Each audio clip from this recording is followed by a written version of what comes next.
કેમ છો બાળકો? બાળ જગત ચેનલમાં તમારા જેવા બધા નાના નાના ભૂલકાઓનું સ્વાગત છે. ઘણા સમયથી આપણે વાર્તા નથી કીધી, પણ અત્યારે તો તમારે વેકેશન છે, ત્યારે જમવાની મજા, રમવાની મજા અને વાર્તા સાંભળવાની પણ મજા. એટલે આજે ફરી નાનીમાં તમને એક વાર્તા કહેશે. તમે શાંતિથી સાંભળજો, જે એક બોધકથા છે. વાર્તા સાંભળ્યા પછી આપણે એમાંથી એ શીખવાનું છે કે આ વાર્તામાંથી આપણને શું બોધ મળ્યો. તો ચાલો આપણે વાર્તા કરીએ. વાર્તાનું નામ છે રૂપાળા શિંગડા. એક હરણ હતું. એ ગાઢ જંગલમાં રહેતું હતું. આમ તેમ ફર્યા જ કરે. પછી એક દિવસ ફરતું ફરતું એ ચરતું જાય, જે મળે તે ખાતું જાય. એમ કરતાં એની ભૂખ સંતોષાઈ ગઈ, એ ધરાઈ ગયું. એટલે એ નદી કાંઠે ગયું કે લાવ થોડું પાણી પણ પી લઉં. પાણી પીવા જાય છે ત્યારે એનો જ પડછાયો એ પાણીમાં દેખાયો. તો એને વિચાર આવ્યો કે અરે વાહ, મારા શિંગડા તો જો કેટલા સરસ છે. આમ તેમ આંટી ઘૂંટીવાળા, મોટા અને કેટલા સુંદર, કે જે શિંગડાથી હું ખૂબ સરસ દેખાઉં છું. બધા પ્રાણીઓથી અલગ છું અને મારા શિંગડા જ મારી ઓળખ છે. એમ વિચારતા જ એનું ધ્યાન એના પગ બાજુ ગયું. પડછાયામાં પગ પણ દેખાતા હતા. તો એને એકદમ વિચાર આવ્યો, અરે આ શું?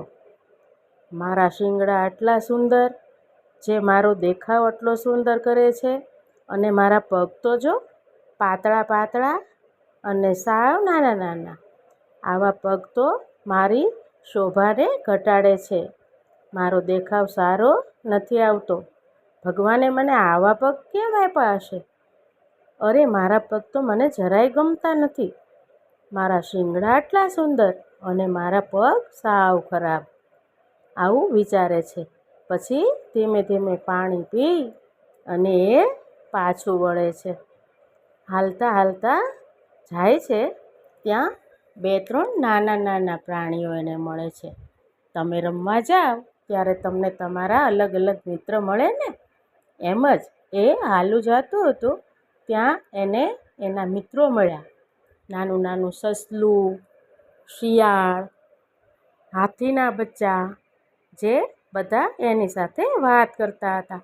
પણ બધાની સાથે વાત કરતાં એનું મોઢું બરાબર ન રહેતું. ત્યારે સામેવાળું એને પૂછે, કેમ તમે નિરાશ દેખાવ છો? ત્યારે એ ફરીને એક જ વાત કરે, જુઓ ને, મને ભગવાને શિંગડા કેટલા સુંદર આપ્યા છે. હું કેટલું સરસ લાગું છું, પણ મારા પગ જો કેટલા પાતળા પાતળા અને નાના છે. આવા પગથી તો હું જરાય સારું નથી લાગતું.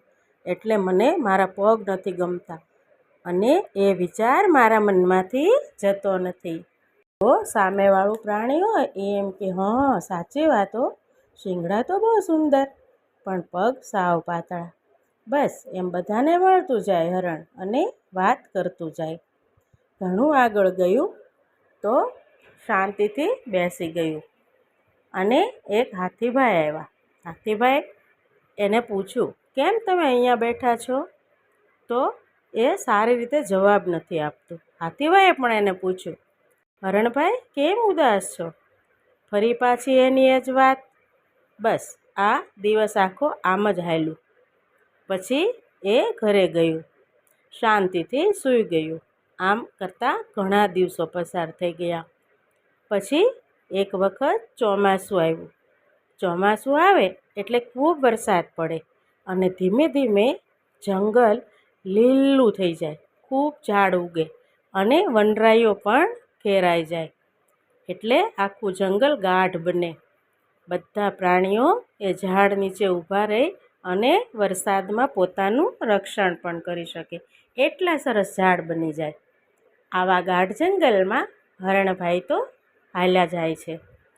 ઘણી બધી વખત હાલ્યા પછી એને સિંહની ત્રાડ સંભળાણી, સિંહની ગર્જના સંભળાણી. જેવી ગર્જના સંભળાય એટલે હરણભાઈને એમ થયું, અરે આ તો સિંહભાઈ છે, હવે તો એ મને ચોક્કસ મારી નાખશે, પણ મારે શું કરવું? તો એ વિચારે છે, હવે ફટાફટ ભાગો અહીંયાથી. એમ કરી અને દોટ મૂકી. ખૂબ ઝડપથી દોડે છે, ખૂબ ઝડપથી દોડે છે. એમ કરતાં ઘાટી વનરાઈ આવી. વનરાઈ એટલે ઝાડ પાનના વેલા હોય ને, જેવી વડલામાં વડવાઈ હોય ને, એવી બધી વેલ હતી. ત્યાં ખૂબ ગાઢ હતું. દોડતા દોડતા હરણભાઈના શિંગડા છે એ બધા જ વેલમાં સલવાઈ ગયા. ખૂબ ઘટાટોપીએ હતું, એની અંદર શિંગડા સલવાઈ ગયા. પછી તો હરણભાઈ ખૂબ મહેનત કરે છે, ખૂબ પ્રયત્ન કરે છે, પણ શિંગડા એમાંથી નીકળતા નથી. એને તો ખૂબ દુઃખ લાગે છે. અરે હવે હું શું કરીશ? સિંહભાઈ દોડીને પહોંચી જશે, હમણાં મારો શિકાર કરશે અને હું મરી જાશ. પણ એને કંઈ સમજાતું નથી. જેમ એ શિંગડા ખેંચવા જાય ને એમ તો ઝાડમાં ગૂંચવાતા જાય. ઝાડ પાન બધા એમાં ભરાઈ ગયા. એમ કરતાં ઘણો સમય વીતી ગયો પણ શિંગડા નીકળ્યા નહીં. અને એટલામાં જ સિંહભાઈ ત્યાં આંબી ગયા અને એક પંજો માર્યો. એટલામાં હરણભાઈ મરતા નથી પણ એ ઘાયલ થાય છે. અને એટલામાં જ એને વિચાર આવી ગયો કે અરે મારા આ પાતળા પગ મને જે ગમતા ન હતા એ કેટલું દોડ્યા અને મને બચવામાં કેટલી મદદ કરી. અને મારા આ રૂપાળા શિંગડા જે મને ખૂબ ગમતા હતા, જે મારું અભિમાન હતા અને મારો દેખાવ સુંદર બનાવતા હતા, એ શિંગડાએ જ આજ મારો જીવ લીધો. આ શિંગડા તો સાવ નકામા છે. અને એને ખરેખર ભાન થઈ ગયું. એને ખરેખર સમજાઈ ગયું કે સારું ને સુંદર દેખાતું બધું સારું હોતું નથી. પગ ભલે સારા ન હતા પણ એને ખૂબ ઉપયોગી હતા.